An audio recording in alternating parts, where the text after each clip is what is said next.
I can't cater to y'all, cause I'm greater than y'all, baby. I'm like an alien invader to y'all. So I've gone from disregarding watches to becoming obsessed with watches. I bought about 10 since my last video. This is a Parnis Chinese brand, automatic, comes in a little cardboard box. But I've been obsessed with watches, specifically automatic, preferably with diamonds.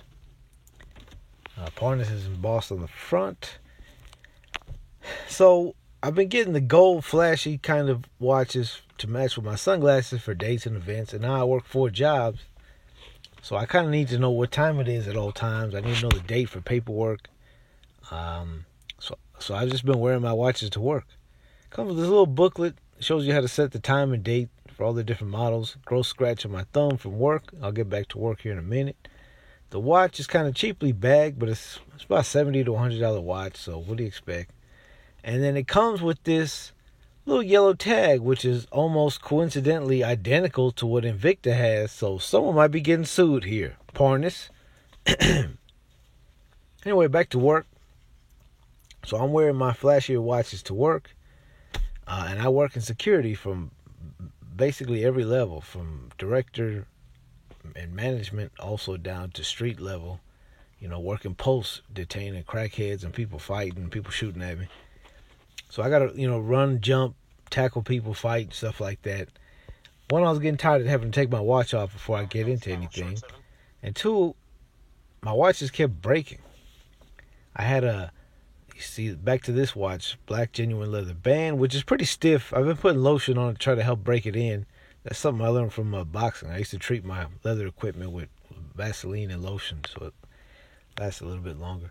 Nothing on the clasp here. Just a stiff band. I'm going to have to break that in. Well, anyway, I had a beautiful Lucien Piccard watch that broke at work. I had an Invicta Pro Diver at work that broke. Then I went cheap and got a Tavis automatic, which broke. And I noticed in my director role, I'm kind of wearing these flashy watches. People give me kind of side looks. So I wanted a more work-appropriate watch. So while I was looking, I found this and fell in love with it. The dial, it's milky. It's not white. It's not pearl. It reminds me of cookies and cream. It's like opening a gallon of cookies and cream ice cream. I think that's why I like it so much. But it's got the milky dial, big metallic blue hands and numbers, date, power reserve display, small secondhand dial. The only negative is the movement is pretty loud. I'll let you listen.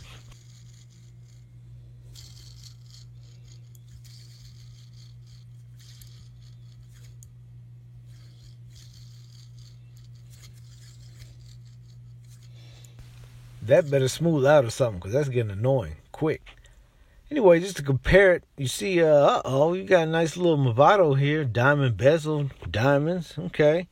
Just to compare size.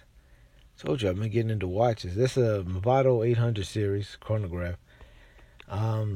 Also compared to a Pro Diver. Coincidentally, the same Pro Diver that broke at work, I fixed it, actually.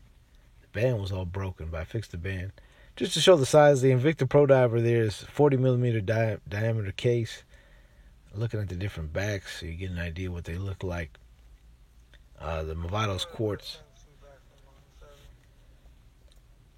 There's also on the Parnis, there's a button. You see the button there on the 8 as I'm showing you the different case size. There's a button at the 8 to set the date. Small little secondhand dial. It's a clasp. So yeah, I wanted a more work appropriate watch. I didn't care too much if it got banged up. And this fit the bill, man. Only thing is it's so loud. I got it on right now, actually. And in fact, I'm at work. I don't know if you can hear it in the background. It's accompanying me on the video. That better stop.